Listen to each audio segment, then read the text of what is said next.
We have to be so available to what their unique experience is. No one in the world, no one in the universe ever, in history or in the future, will have that experience ever again. That is profoundly unique.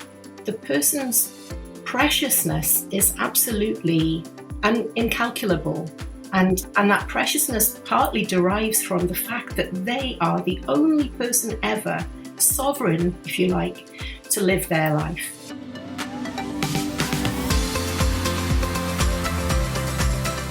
Welcome to Good Enough Counsellors, the podcast for growing a private practice without the pressure to be perfect.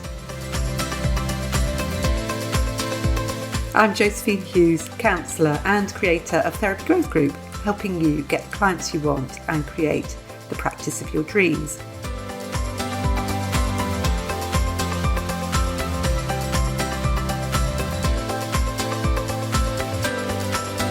In today's episode, I'm talking to Nicola Blunden, a pluralistic therapist, trainer and writer whose work explores how we listen, believe and share power with our clients. She's especially interested in epistemic justice, the idea that we need to take seriously what our clients know about their own lives, especially when their voices have been marginalised or dismissed. Nicola teaches and trains on these ideas, and she has a new book coming out shortly called Co-Producing Counselling and Psychotherapy, Navigating Ethical Partnerships in the Therapeutic Profession. And she's the co-author of the third edition of Next Steps in Counselling and Psychotherapy Practice alongside Pete Sanders. I've been really looking forward to this chat with Nicola because her work really invites us as therapists to reflect on our own assumptions and find ways to practice with more openness, humility and respect. So Nicola, you're very welcome on the show. Thank you so much for being here today. Thank you. That introduction, it's always interesting to hear yourself get introduced, but that you really kind of picked out the things that are the values that are important to me. So I was very grateful for that. That might be the most accurate introduction I've had about in terms of what I'm interested in and what I care about. So yeah, thank you for that. That was a good welcome for me. Oh, great. I'm really looking forward to just having this chat and allowing what you've been teaching and working about to reach my audience as well, because it's so important, isn't it? So I'm going to start with a quote, because a lot of people will probably need a bit of an explanation. And this I picked up from your LinkedIn. And you said, many therapists aren't aware of the epistemic injustices that they might perform in therapy. An awareness of the social causes and consequences of epistemic injustice can help all of us to know, trust, believe, and respect our clients more deeply. So we're going to start there, and I'm just going to sort of kick it off by saying, can you explain what you mean by epistemic injustice in therapy? Yeah, and it comes from a philosopher called Miranda Fricker, who is in kind of social sciences more broadly, and it's one of those ideas that it takes a few minutes to unpack, maybe, but I find that when people hear it, they go, "Oh yeah, that." It's just the name for the thing that we kind of know exists. Yes. But she talks about that in society, where we have structures in society where there's already prejudice and bias against people. And we know, don't we, that exists in society. Women are stigmatized. People with racial differences from ourselves might be stigmatized. People with disabilities and so on. We tend to hold biases. And that's a common kind of concept amongst most counsellors and therapists, I think. But she says that in a society where we have those perceptions of people that are prejudiced, we deny them a particular form of expertise. We deny those people their identity as epistemic agents. Mm-hmm. Epistemic means what we know or how we know, or the fact that we know something. Yeah. So she says that when we already maybe have a racialized perspective about somebody, we deny that person credibility. We deny them the right to describe their experience, or we doubt their description of their experience, and she calls that a testimonial injustice. Yeah. So a testimonial injustice would be when, someone tells us what they know and we just don't believe them. We just don't give them credibility for that perspective. We might think, oh, this person is a patient. What would they know about their experience compared to a doctor? Yeah. Or we might think this person is biased. They have a very particular experience. What would they know about XYZ. So Yeah. it's a denial of people's knowledge and a Yes. denial of their ability to be knowers about their own lives. I mean, this just strikes so many chords in me because, I'm sort of involved in supporting transgender people, and so much of the discussion at the moment doesn't centre. Their voices just don't seem to matter. And to me, that seems incredibly unjust, actually, that all these decisions are being made about them without their involvement because of the inherent discrimination against them, I think. So, yeah, That's it really strikes chord. And so Miranda Fricker describes that second form of injustice that you're describing there as hermeneutical injustice. So when we think about the hermeneutic is how meaning is made. Mm-hmm. So, many people listening to this will have, particularly if they're doing long essays or dissertations or research, they'll be thinking about counselling as a hermeneutic practice. It's a practice in which we make meaning with clients about themselves. Narrative therapists talk about this quite a lot, and people who use creative practices. So a hermeneutic is kind of my understanding of myself in the context of the world. Well, when we deny people the right to be epistemic agents or the right to be knowers, what tends to happen is that the hermeneutic that we collectively make about them, the meaning that we make about them in society, is made without them. So in exactly the kind of obvious ways that you're talking about here with the Cass report and the Supreme Court ruling, people are physically, literally denied access to making that meaning, but also in our construction of what it means to be a trans woman, for example. Most of that construction has been made by people who aren't trans. Yeah. And maybe in the medical field or maybe in political fields. And then people are, so that the meaning that is made about people when a trans woman perhaps for the first time is looking out there to think, what do I relate to in society? How do I construct my feeling of being a woman, my feeling of femininity? The available models are just deficient. They just don't speak to that person's experience because they weren't made, they weren't constructed. The hermeneutic is really lacking. Mm-hmm. So then you have a kind of vicious circle that happens where the construction we make about a person doesn't involve that person, and people are further denied access to, and people contradict that hermeneutic. So when they describe their own experience and it doesn't quite fit, then that is used to deny their status as a knower even more. So if a trans woman doesn't feel themselves to be the way that society constructs them to be, that difference is also used to kind of deny their credibility. And is that something that's sort of internalised in them? So if they sort of came for therapy, they would have internalised that sort of dominant narrative? Yeah, they might question, am I someone with a fetish, or am I someone who's aberrant, or am I somebody who, has a problematic issue with my mum, or, the kind of things that when we pathologize, we used to pathologize gay people very formally in the same way. And gay people, we used to feel, was there something wrong with my upbringing? Mothers were blamed for creating gay sons, for example. And I laugh about that. It's actually quite a painful thing, but it feels almost ridiculous to us now.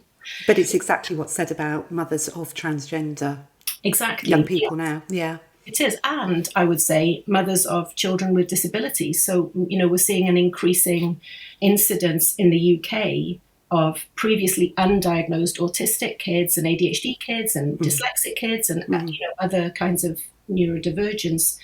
And there's very often a pathologizing of the maternal relationship there as well. And unfortunately, we can look to some of our own history as counsellors and psychotherapists and attachment theories and so on that are partly responsible for this kind of misunderstanding. So you can see how people, as you say, they internalize this prejudice, this meaning that is made about them. And when we think about the words about them, so one of the things that's interested me always is co-production. And when I first trained as a therapist, I was actually a youth worker, and I used co-production a lot in my youth work. And the kind of the tagline, if you like, or the war cry, if you like, of co-production is nothing about us without us. Yeah. Is this idea that we shouldn't ever create services, make sense of people, write reports about people, and not with those people, or actually not by those people. So, yeah, it's a really important phrase, I think, isn't it? Can you sort of give us some ideas of how it might show up in the therapy room? Obviously, we've talked about transgender people, but what other sort of situations might we need to be aware of that this epistemic injustice might show up, how it might show up? Yeah, I mean, I think for me, this is something, what I'm not claiming is that I think you can ever get to a point where you're not inadvertently perpetrating some epistemic injustice, because I think this is really about, at the level of society, what we tell each other about groups of people and how that has become what we think is normal. And to some extent, all of us will have internalized various ideas about that. And I'm thinking about my own relationship with my disability. I gaslit myself for a while about my own disability. And when I was diagnosed with my disability, which is a neurodivergence, I experienced kind of half relief and half fear about my, I even at times told myself, no, you don't have that. You don't have that diagnosis. I mean, I really do. I really ticked all the boxes and some, and I remember the psychiatrist who assessed me saying, you have very severe ADHD. Really? And he said, yes, really, you do. Yeah. There's a kind of common misconception, I think unfortunately reinforced in the therapy world, that because some medical diagnoses, particularly mental health diagnoses, are problematic, right? That all diagnosis is unhelpful and problematic. Yeah. And that can feed into epistemic injustice here. So we might think, actually, no, ADHD isn't entirely real, or we might have internalized misconceptions about medication. So this is kind of just using my experience, really. I might do this to myself. And I may have, I really hope I don't do that to clients, particularly around neurodivergence, in which I've learned a lot. But before that, I might well have sat and thought, well, what would it, how would it help you to get a diagnosis really? Is it really that important? Well, I can now say as a woman with a diagnosis, it was profoundly important for me to get that diagnosis. It opened up, the main thing that it opened up for me was access to compassion towards myself. Yeah. It explained so many of the struggles that I'd internalized as personal failings for decades, for my entire life. And now I was able to understand within a context of being different from how other people function. And that compassion in itself opened up, uncountable numbers of doors around learning how to work with myself differently, learning how to, and accessing support, and describing myself to myself and others. And there's that hermeneutic justice. I was able to make meaning and sense of myself in a way that felt really true and felt very self-accepting. If a therapist assumes that a diagnosis is going to be unhelpful, that itself might be a form of epistemic injustice. Yeah, and sort of maybe deny the client that freedom, in a sense, and the empowerment that actually getting a diagnosis might actually help them with. And again, that really sort of chimes with my experience with my kids, just sort of seeing the power of them acknowledging to themselves who they actually are. And also for me, I think as well, I think, one of the things that really changed me as a parent with a child going through transition was really listening to other transgender people, because, giving them the voice, allowing them to tell me what their experience was. It was about, removing some of those assumptions and that, like you say, that sort of internalized assumptions about, and frankly, transphobia that I'd been sort of brought up with. I hadn't realised that it was there, but, just listening to people made such a difference to me. And I think that's actually a lot of what's missing in the dialogue today, is that, and that's part of the injustice, isn't it? That people aren't being listened to, they aren't being heard. And consequently, there's a lot of assumptions being made about them. There's a lot of people coming into debates around, particularly very polarizing debates like trans issues, diagnosis, neurodivergence, and things like that. There's a lot of people coming in with a very closed opinion before they even enter the conversation. And as you say, that means that they're not listening. So they want to argue about what they think is a statement of fact, what sex is real or whatever it is. And what that does is that closes down the phenomenology of the person in front of you. So if we think about the phenomenology of a person, it's our unique experience. Carl Rogers talked about this phenomenal world that we experience is this very fluid rising of experience of, I should not say a rising of experience, I don't want to kind of miscommunicate him, but phenomenal sensations, impressions arise within us and arise outside of us. And we are meaning-making beings that are always processing. So when we're sitting with a client, to be open to that phenomenal field with the client, to allow them to integrate their phenomenal experience and not deny their phenomenal experience, we have to be really almost infinitely open. Yeah. We have to be so available to what their unique experience is. No one in the world ever, no one in the universe ever, in history or in the future, will have that experience ever again. That is profoundly unique. And, you know, in the pluralistic community, we talk about an ethic of care. It connects to Levinas's position. Mick Cooper talks about this a lot. The person is a subject. You know, the person's preciousness is absolutely incalculable. And that preciousness partly derives from the fact that they are the only person ever sovereign, if you like, to live their life. And so for us to come in to meet someone and already say, well, you can't tell me about this and I'm not going to be open to believing that, and that is wrong before you even start, shuts down their sovereignty and just shuts down the opportunity to really meet them, which for me, that encounter is what therapy is all about, is really to be receptive, to be impacted by somebody exactly as they are in the moment, as their phenomenal field kind of moves within them. I'm kind of gesturing everywhere because I really experience it as like a flow within a person, you know. And that moment's never to be repeated either. So the joy for therapy for me is to come in and be open to that field and really get a chance to behold it in someone. So I think you're right. It's about listening. And when you really listen in that way, it's quite hard to bring in ideological perspectives that say, oh, I'm not sure about that. You know, it's not a position of suspicion. It's a very open, believing, kind of credulous, if you like. I'm just sort of like listening and thinking, you know, what gets in the way of us having that really open attitude towards our clients?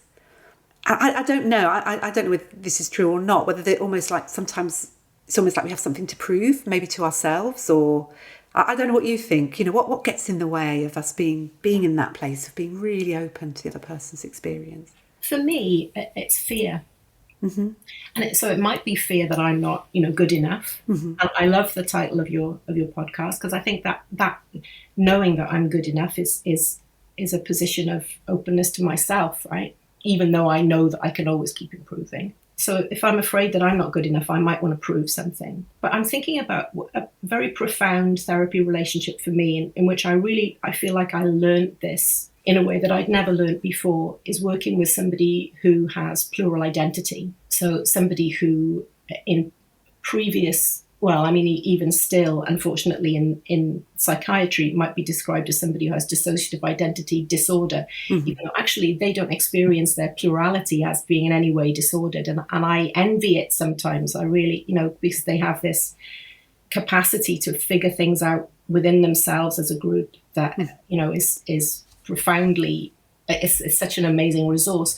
And actually, I'll talk about plural identity a little bit just to give listeners a kind of understanding of it. But essentially, we all have, if you've done internal family systems theory, or you'll understand that all of us have different aspects of self, and we might call those configurations of self in the person-centered community. And those aspects of self, I might feel myself as quite a young version of myself, or a teenage, you know, foot stampy, or even self-protective version of myself, and different parts of myself might come forward. Somebody who experiences themselves as having plural or multiple identities has that natural facility that we all have to move between aspects of identity, but usually because of trauma, usually quite severe and enduring trauma in childhood, those aspects of self become quite fixed and separate from each other. So the person, particularly before they start to kind of become aware of each other, they may not be aware of each other, and they may have completely separate these parts of self within a person, separate names, separate memories, separate preferences, separate abilities. Some might be able to play an instrument while others can't. Some might be able to speak a language that others can't. They will have lived very separate lives. And previously in the psychiatric community, those people would have been either told that that was a fiction, that doesn't exist, and that was the belief for a while. Yeah. Or they would have been told that they were kind of incurable, or they would have been told that they had to reduce all of those personalities down to one. Right. They call it integration. And that forced reduction of personalities usually means eliminating all of the beautiful facets of those personalities, and you're left with the one version of yourself, which is not what human experience is. We all have multiple facets of ourselves that are often contradicting each other. So when I first started working with a client who has plural identity, my main barrier was fear. My main barrier to listening to them was fear. And it wasn't fear of them, although we're conditioned to be fearful of people with plural identities. But I knew the person well enough that there was nothing to fear in that person. It was fear that I would get something wrong. It was fear that I would not help them, or that I might even make things worse for them, that maybe something that was happening that was out of control, that I didn't know how to control. Anyway, over time, the client and I really learned how to work very safely with the reality of their phenomenal experience. And I got to meet with that client wonderful people that parts of themselves. That I really think of as different people within a system. And you know, I can empathize with different parts of that in the same way as if you're working with a group, and you'll know if you've ever led a group that you can be aware of what multiple people are thinking at one time, and they might be thinking different things, but they're all important things. It's in the sharing those important things that you come to a new position that is good for everyone potentially. And that's my experience of working with people with plural identity. And I would say plural identity is much more common than we think. And when you're seen as safe by people with plural identity, because I've written actually some research with that particular client. Other people come and tell me that they're plural all the time, and it's wonderful to experience that. These are happy, healthy, people in systems. And I guess you just end up working with more people with that particular type of identity or identities, and become more confident maybe with working with them. Exactly, and a different way of being human. And I will say that actually that was probably my doorway to working with trans people and non-binary people, because not all the parts of a person, the outward version of the person that you may know that identifies with the biological features of that body, not every part in that system will. So there'll be male parts, female parts, non-binary parts, child parts, adult parts. These are all social constructions that are part of how we form identity.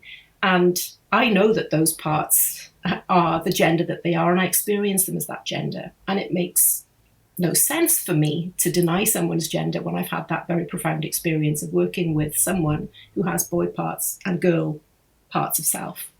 And that's completely consistent and coherent. And I believe that is, that's also my experience of them. That's so interesting. So interesting. Because I'm sort of thinking for sort of trans clients who maybe sometimes move towards detransition, that sort of whether there's all these different sort of parts involved really, and which part, becomes uppermost, I suppose. I don't know if that would be how you describe it, but it's a sort of interesting thought.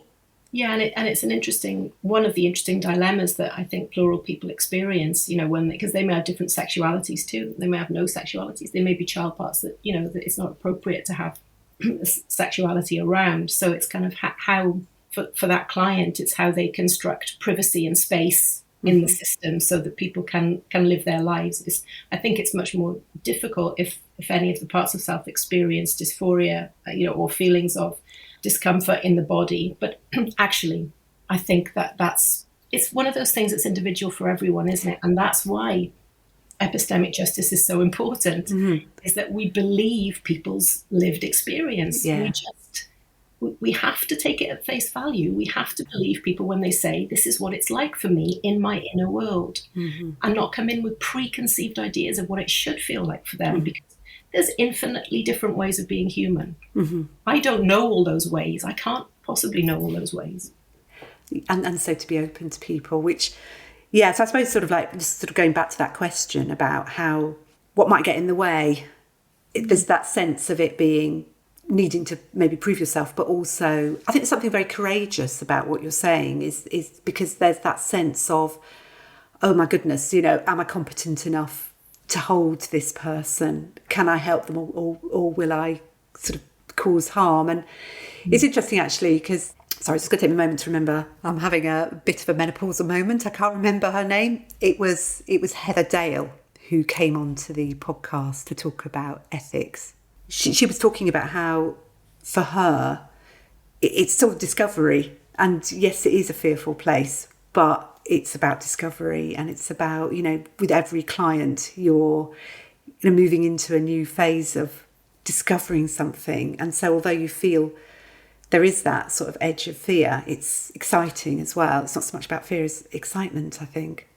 Yeah, and I do think, sometimes fear can be really helpful, can't it? In that it can signpost to us when maybe we are working outside of the limits of our competence, maybe, and when you're working, for example, with somebody with plural identity, there are definitely risks. There is a trauma background, and there are potentially quite big consequences for someone if you rush a process, if you don't ground, or if you don't find safe ways to contain the trauma. Absolutely awful things can happen. So it's right to have a certain amount of caution. But from my perspective, my personal belief is that you have to negotiate that safety, not about the client, with the client. You have to trust when it's a project for me and the client or clients in one person to figure out what is going to be risky here. What are the competencies that I do need? What are the competencies that you need? How do we make sure we make this safe? And how do we proceed really slowly so that we don't take steps into dangerous areas? Mm-hmm. And that's the case with any client, but particularly I think where there's trauma involved. Mm-hmm. So yes, you do have to be careful and you do have to be clear when you're working within your competence. But that's not just for me as a therapist to figure out. That is for me and the client to figure out about their phenomenal experience and what the risks are for them. And it's just a very careful, meticulous conversation that needs to take place, a very slow one, and one that just repeats. One of the things that I talk about is, particularly in the pluralistic world, and I've written about pluralistic, person-centered way of being, where I talk about meta-communication, which is something that others have talked about. But for me, meta-communication is this constant stream of how are we doing this therapy? Because we're both co-creating this. Yeah. And there's no difference there's a difference in the type of knowledge we have. I have certain knowledge from my experience and training and life, and the client has certain knowledge from their training and experience and life and their phenomenal experience right now. And the pair of us have to work together. So it's an epistemic justice issue. This isn't me making decisions for the client, and this isn't me just abdicating my responsibility and allowing the client to go where they go without my input, which I also think is a risk for particularly very non-directive person-centered therapists. Actually, this has to be a dialogue, and we need to be figuring out between us how we're doing the therapy alongside doing the therapy. Yeah, so that's the meta bit, yeah. And that's the meta bit, yeah. So when I'm working with someone, we need to know what's going to be most effective, what's going to be most safe. Mm-hmm. And my knowledge is important, and their knowledge is important about that. Yeah, because I think it took me a while to sort of understand this concept of co-production, because in your upcoming book is about co-production, isn't it? And this is what you're talking about, isn't it? That did you want to sort of explain what you mean by the term co-production? Because I think that's probably better for you to tell me. It comes from kind of health and social care. Why? Actually, it was first invented by an economist, a woman called Eleanor Ostrom term, but it essentially means rather than services being done to people, services are done by or with people. Mm-hmm. So if you think about a birth plan, if as someone who's going to give birth, you get to sit down with midwives ahead of time and plan, this is the kind of birth that's going to be most meaningful to me or most comfortable for me. And so a birth plan is an example of how a health professional and a receiver of care, if you like, works together to make a plan. And so co-production has really affected quite a lot of the medical, health and social care professions. Mm-hmm. And that's one way that you can see that. But you can also see that in the way people have a lot more autonomy now over decisions that are made about their healthcare. So co-production, I think as therapists, we think we co-produce all the time because we're always listening to the client. But actually what we tend to do is do the same type of therapy over and over again to different clients, rather than start from ground zero with a client and think, right, this is how I would normally work. What are you experiencing and what do you need? And for me, that's where the pluralism comes in. It's really figuring out how to create a unique therapy every time, not me constructing that privately in my mind and going back and checking it out with my supervisor, but me and the client in real time improvising a good way of having a therapeutic relationship. And that, I think that's a slightly different way of understanding the therapeutic relationship or working alliance, is that we're both experts here. It's not just that the client is an expert or just that I'm an expert. We're both experts, and we are for the first time figuring out something brand new here that will never happen again with any other client. Does that make sense? It does make sense, yeah. I think so. We've just been talking about the fear of getting it wrong. And I know for so many therapists, that fear doesn't just show up in the therapy room. It shows up in how we build our practices too. If you're someone who holds back from putting yourself out there, maybe because you're worried about saying the wrong thing, or you feel unsure about what makes your voice valuable, then Therapy Growth Group is a place where you can get support without the pressure. It's a space to explore your marketing, your confidence, and your practice building in a way that feels authentic, ethical, and grounded in who you are. You can find out more at josephinehughes.com. And now back to Nicola as we move into a really important idea that she introduces, the race to innocence. Having watched your presentation, this is the task seminar, isn't it, that you gave, that's available to people on YouTube, and I'll put the link to that in the show notes if anybody wants to know a bit more about epistemic injustice. You talked about the race to innocence, and I wondered if you could explain what the race to innocence is. The race to innocence is something that I referred to in that seminar for the therapy and social change group, which is, it was pointed out by Black feminist theorists. It's something about, I don't actually want to misrepresent what they said in that paper, but I'll speak from my perspective as a white woman. I think, and this might be challenging for white women to hear, and in some ways I hope it is, because it was challenging for me to hear and I needed to hear it. Do you remember there was the thing about, it was kind of went viral, this idea that what would you prefer to be stuck in the woods with as a woman? Would you prefer to be stuck in the woods with a random man or a bear? And almost without exception, women picked the bear, which outraged quite a lot of men. Yeah. Because I guess what that very small thought experiment did was exposed how frightened women are of men. Yeah. Of course, we can put the proviso in, it's not all men, of course, and we all have men that we love. But unfortunately, that man, random man in the forest, could be that man. Yeah. Whereas a bear would be more predictable. Now, at the same time, I follow a lot of Black therapists on various social accounts. And someone put out a question as to Black women, if you were in a boardroom setting, would you prefer that the person who walked in was a white woman or a white man? And a lot of Black women therapists and people responding to that question picked the white man. And I felt that hurt. I felt that hurt because I feel myself to be innocent, right? I feel myself to be, I'm a woman. I'm a victim of rape culture and patriarchy. And by the way, I think men are also victims of patriarchy, but as well as gender diverse and gender questioning people. But I really felt this. Ouch. Why wouldn't you pick me? Yeah. Now that's a very white woman response. That's the race to innocence. It's like, but I've never hurt anyone.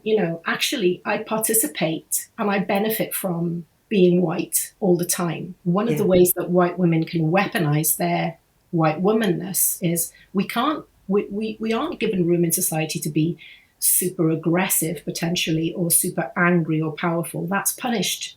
Yeah. But what we can do is become weak. So in a conflict situation at work, I could weaponize my victimhood, if you like. I could cry. I could enlist quite a lot of support if I'm very upset, particularly if I'm very upset about what a black woman has said to me. Yes, absolutely. I'm likely to get all the sympathy. Yes. Whereas the black woman will be racialized, stigmatized as angry or as troublemaker or something. Yeah. So there's power that I can operate in that situation. That makes me more dangerous than the white man. Yeah. The white man actually doesn't see the black woman as any kind of threat and will just go about, they'll just go about their privilege. So it's this idea that as therapists, as all of us try to claim a position of innocence in relation to all of this harm that's happening. Yes. And race for it and try and get, on that podium. Yeah.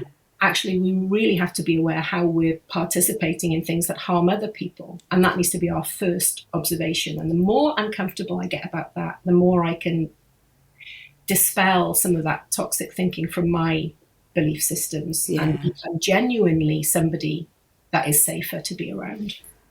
I think it's just such an important thing for us to acknowledge, isn't it? Because I think we often, particularly maybe as women, do see ourselves. I mean, it's not to say women aren't victimised, but we do often see ourselves as victims. And it's really interesting because I really enjoyed reading Robert DiAngelo's White Fragility.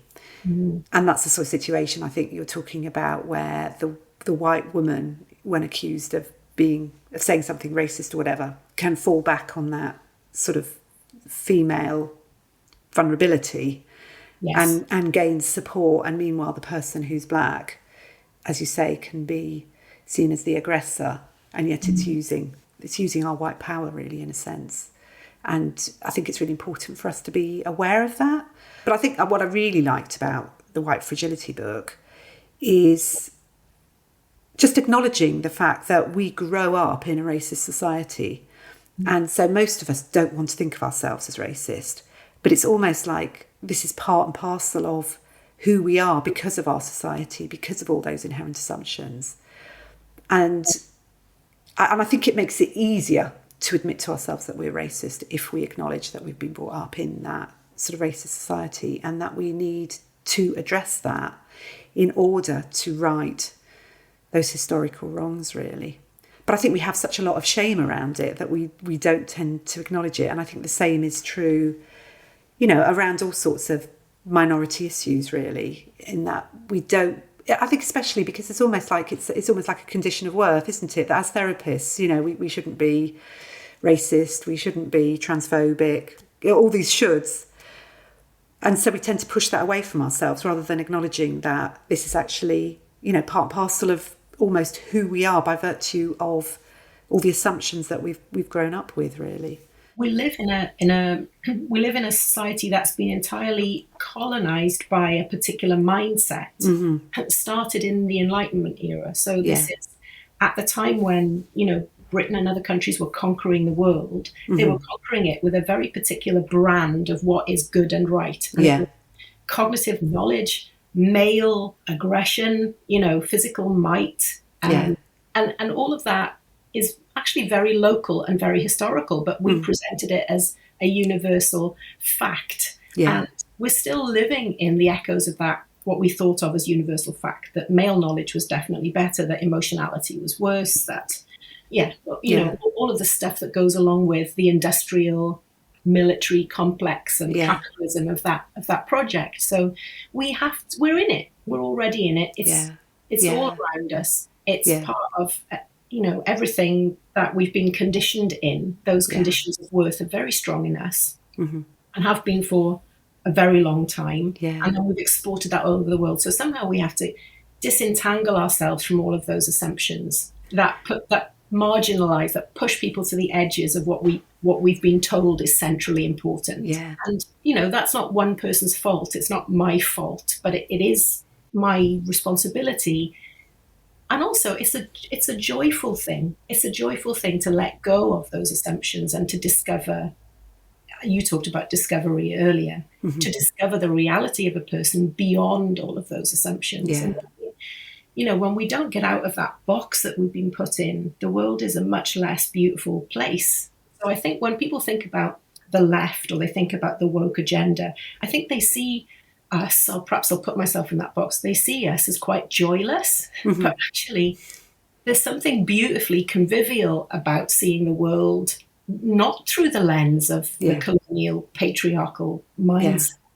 And so, and celebrating each person. I think that's part of what comes in it for me, is the joy of actually seeing people fully and completely, a whole people, the joy of actually meeting someone as a whole. I don't know if that works pluralistically. Well, it does, because this is about being in community. So the book that you mentioned earlier, the Next Steps, new Next Steps book, which is aimed at students really on diploma courses and degree courses, but really anyone could read it to update. But I talk about Ubuntu in there quite a lot, which is this kind of sub-Saharan African value system that is sharing and is about conviviality and is about, when they think about music, they don't think about something that's written down and commodified and is done by one person. They think about how we collectively create music in the moment together, and we share what we have, because when I have surplus one day, I won't the next day, and so we collectively own things. This isn't the same as Marxism. It's not the same as communism. This is a value system that's about respect and about seeing ourselves as embedded within each other, that I make sense of myself because of you and because of us. And, that's a joyful way of living. That's not a punishing, you should do it this way of living. It's the opposite of that. It's very welcoming and loving. And, so for me, dismantling colonial ideas, patriarchy, cisnormativity, heteronormativity, ableism, all of that stuff that we talk about is not about taking stuff away. It's about giving me access back to my humanity and my living in community with people. And that is just the most precious thing ever. It's just infinite gain in a way. So people are afraid of that. That's when people moralize, that this isn't about moralizing. This is about invitation back into who we really are. Yeah, it's wonderful.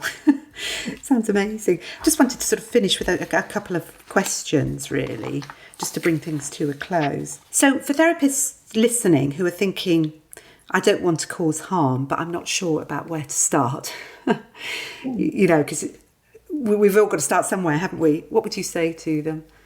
Well, in terms of epistemic justice, just notice when your client is telling you something and a part of you doesn't believe them. I'm not talking about when a client is actively lying about something, right? Or a part of the client is manipulating something, or they're covering up something. I'm talking about when that person is opening up their real lived experience. They're telling you, I've actually never identified with myself as being a woman. I've always felt that I feel closer to being a man. Or if they're saying, there are these traits that and my friend thinks I might be autistic, and I'm not sure, but I've always had this feeling of exclusion in groups, or I've always felt like, or they're saying to you, well, whatever they're saying to you, or they might be saying to you, I was assaulted. And a part of you may just not believe what they're saying, just doubt what they're saying a little bit. A part of you is pushing back against it. Just notice that within yourself. And, I'm a big believer in presence and mindfulness. So just allow that. Just know it's okay. There's a part of me that's not quite hearing or not quite giving them credibility here. I wonder if that's because of internalized messages. I wonder if that is just my assumptions.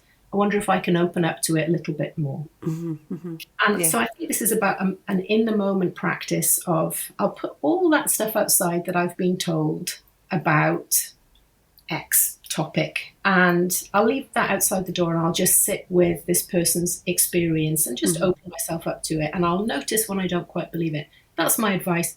And if you do that consistently enough with someone, they will tell you what their phenomenal world is like, and it will be compelling, and you will believe them. And regardless of what people say out there, if they experience themselves in a way that is different from what other people say, there's no debate about it. That just is what it is. That is the person's life. and their world, and it's unique. So it's about just noticing where external ideas have cropped in, really. Yeah. Because, I mean, part of me thought then that what you might say, and it always feels like it's a really big thing to do, would be to sort of go away and study more about, I don't know, say disability or something like that. So it's actually really interesting to hear that answer is actually no, it's just about being in the moment, about just bracketing off those your own assumptions, really, and just listening. Yeah. Yeah, because wherever a belief contradicts with what the client is saying, I'm going to go with what the client is saying. Yeah. I'm not going to go with a belief from outside. Yeah. That's fantastic. Thank you. And finally, if there's one change you'd love to see in how therapists think about knowledge, power and trust in the therapy room, what would it be? I think it would just be to recognise that one of the ways that society harms people is in denying them this status of being able to describe their experience and being able to speak to their experience and to be trustworthy. Just to notice that exists in society, and it's the fundamental way that most of the harms happen to people. Is that they're denied as agents of knowledge. This is a colonial idea. Only certain people have knowledge, and they're usually the rich, powerful men with the credentials, right? So this applies to lots of people. And then just notice, how am I denying this person's status as a knower? And actually, how much of that is just a condition of worth I've internalized that I could let go of? So that's all. Just people being aware of that interaction, I think, would be really helpful, and it would make us all less likely to go online and go, I think, because what can I, what I think is one thing, the person's lived experience is another, and that is absolutely important to me, the client. It's really about sort of respectfully centering their experience, isn't it, from what you're saying? Yeah, and noticing where I don't, and then, as you say, bracketing that, because it's something that happens to all of us all the time. We do it to ourselves. Maybe that's a good place to start. Notice how you talked about menopause before. As menopausal women, we dismiss our own symptoms. Notice how we make ourselves, notice how we perpetrate epistemic injustice upon ourselves too. We deny what we know, and then we deny what other people know. Just to be aware of that process, I think, would be wonderful. Yeah. Brilliant. Oh, it honestly, we could carry on talking, couldn't we? Yeah. It's been so interesting just to have that little bit of light cast on into this area. So thank you so much for being part of it, and really looking forward to sharing the episode with people. Thank you so much for having me, and I'm excited I'm excited to be here, and I really enjoyed the conversation. I really appreciated your questions, and it was a real pleasure. Thank you. Thanks for listening. Do come and join my Facebook community, Good Enough Counsellors. And for more information about how I can help you develop your private practice, please visit my website, josephinehughes.com. If you found this episode helpful, I'd love it if you could share it with a fellow therapist or leave a review on your podcast app. And in closing, I'd love to remind you that every single step you make gets you closer to your dream. I really believe you can do it.